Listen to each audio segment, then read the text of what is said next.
When did you become aware that your dad was Boris Karloff? He was much more than your dad. He was Frankenstein and the whole public persona. When did that strike you as a child? When your dad was special outside the house? No matter how old you may think I am, I wasn't born when Frankenstein was made. No. Actually, I was born on he was making Son of Frankenstein. But, he never brought his work home. He never talked about his work. Mm-hmm. Unfortunately, he never collected movie posters. Unfortunately. I mean, Yeah. I don't live there. But he was so modest. He had a wonderful sense of humor, very self-effacing. Mm-hmm. He was very kind, very modest, and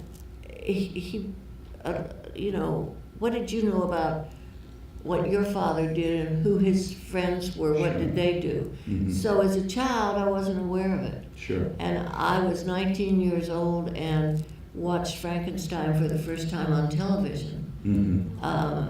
It just wasn't part of my growing up. My father was my father, Mm-hmm. and the whole horror genre really is more a boy thing than a girl thing. It's a fanboy thing. Yeah, it's a fanboy thing. Sure. And so I was out of sync, really, with his career Mm-hmm. until it came back around on television. Mm-hmm. Yeah, he was also, I know he was very into cricket as part of the British colony in Hollywood. Indeed. And gardening, and animals. Animals, $22. Yeah, animals. In fact, my maternal grandmother, was seated next to your father at a party. And That almost makes us related. that's right. It could have been a good story, but my grandmother was between her marriages, and I don't know where your father was at. Anyway, they were seated together. Yeah, they were seated together, and my grandmother was all about talking about show business, and she said, Mr. Karloff was such a nice gentleman, but he just wanted to talk about his roses and his dogs. True. He did have keen interest, though, in cricket, and were a lot of his friends the British people like C. Aubrey Smith and Nigel Bruce and those types of folks from that era? That's true. He was very British, but he loved this country. Of course, he earned his living here, but he remained very British in his heart. Yes. And in a lot of his interests. He was a voracious reader. He as you mentioned, he loved gardening, he loved animals. Mm-hmm. At one time, my mother and father had a pig named Violet, to whom one of their friends wrote a poem. Mm-hmm. Unfortunately, I no longer have it, but that doesn't sound very normal, does it? I was about to say, we had a very normal-like life, but that doesn't sound very normal, does it? Any more than an elephant at a birthday party. But they led a very low-key life. He simply was very recognizable, both for his looks and his voice, but he did not lead the life of a movie star. Right. And he was just very conservative in his lifestyle, as most British actors were. Sure. They're nothing flamboyant at all. Now, did he had later in his career, he had success on the stage. Did he prefer the stage work to movies? Certainly Arsenic and Old Lace, where he was kind of doing a caricature of his screen image to a certain extent. How did he react to playing that role? Well, when he was first offered the role in Arsenic and Old Lace, and for those of you who are not familiar with that script, there is a line in it when his partner in crime asks him why he murdered so-and-so. He said, because he said, I look like Boris Karloff. Which brings the house down every night when he said it.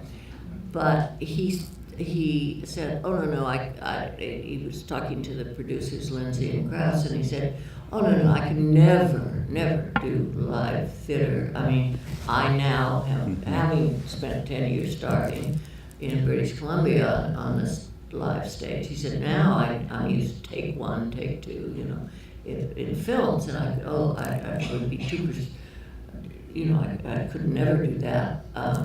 And he said, there'd have to be 3 other parts more important than mine, and I'm not sure I could learn my lines. And, well, they finally talked him into at least rehearsing for the play. So he went into rehearsals in New York for the play, and my father had a lisp, and he used to have a stutter as a child. Well, all this came back to him, and he couldn't learn his lines, and he blew his lines, and he felt terrible for the other members of the cast. And he finally just thought, I can't do this to the others, I can't do this to the producers, I simply can't do this. And he took himself for a long walk, and he made a decision he was going to pull out. And he came back and he said, I'm pulling out, I can't do this. And they talked him into one more rehearsal, and he got it. And so it went on to be one of the longest running plays on Broadway. It was. And he loved it. And I think any actor enjoys the immediate feedback that you get from a live audience as opposed to film. My father never went to see his own movies. Mm-hmm. And he told me that whenever he took his first step on stage, he had stage fright. And he said, I think every actor who's any good does suffer from stage fright, because that means they're up and into the role until the first few lines are behind them, and then they're fine. Yeah. And my father always suffered from stage fright. He did Arsenic and Old Lace, he did The Lark with Julie Harris, which was, he was nominated for a Tony for that. Mm-hmm. And he did Peter Pan, which he adored doing. He loved having the kids come backstage and try on his hook and fly across the stage. And he did On Borrowed Time and The Linden Tree.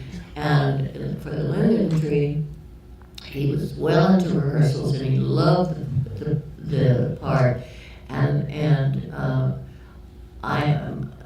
He was just thrilled to be about to start a new Broadway play. And the producer arrived and was horrified that they had cast Boris Karloff in his play. And they said, oh, no, he said, the director, no, you have to find someone else. I'm not having Boris Karloff's name up on the marquee in my play. And so the director told my father, told my father, I'm so sorry, Boris, but we have to find someone else.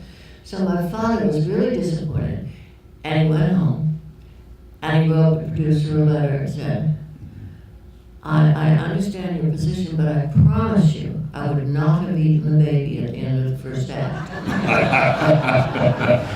And it amused the producer so much, he went ahead and let my father do the play. That's terrific. That's terrific.